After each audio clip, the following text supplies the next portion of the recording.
Have you ever stopped to think about all the ways, all the weird ways we figure out who we are and who the people around us are? It's Yeah. kind of like we're constantly looking in these metaphorical mirrors, Metaphorical mirrors. right? Not just the one in the bathroom. Okay. It's more like reflections we see in other people, how they react to us, even just watching them interact with each other. It's a trip.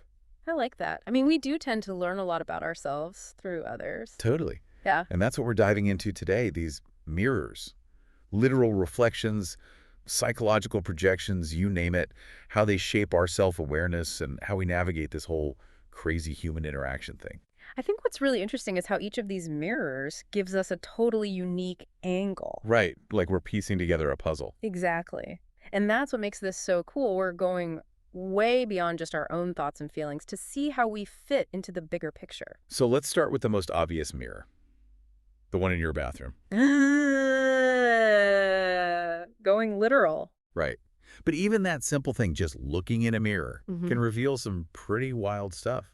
The stuff we're looking at today talks about how our facial expressions can totally betray us. Really? Yeah. Like, you might feel happy inside, but your face is telling a whole different story. Like, resting grumpy face. Haha, yeah. I know that one. Right. Yeah. It's like, who knew?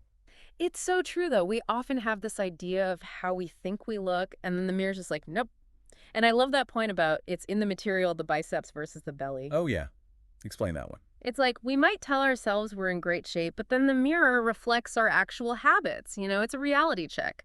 That harsh mistress, as the source calls it. Love that. And it's not just about looks, right? It's those deeper things we might be hiding from ourselves. Which brings us to the shadowy world of Carl Jung. Oh, yeah, Jung. Hit us with that. Well, Jung had this idea of the shadow, which is basically all the parts of ourselves we don't like, the stuff we try to bury deep down. The dark side. Exactly, but here's the catch.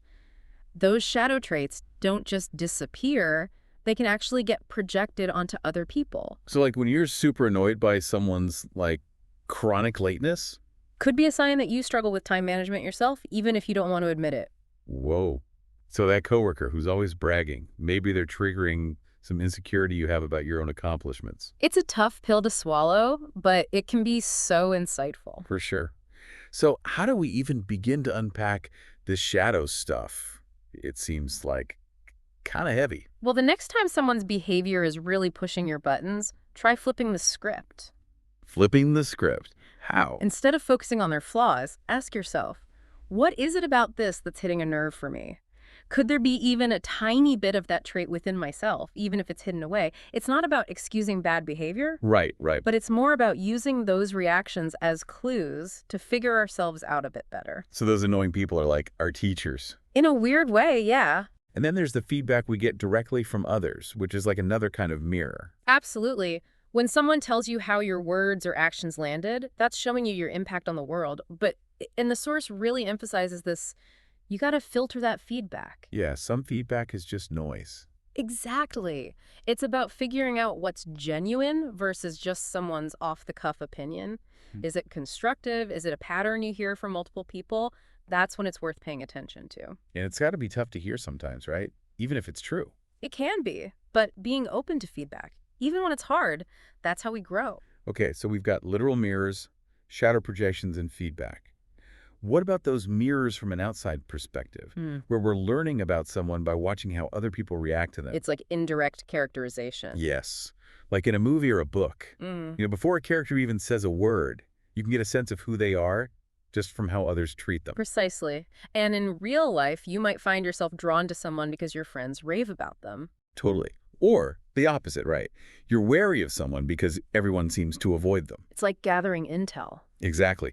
And the material points out that this sideline learning can be a goldmine for introverts. Makes sense, right?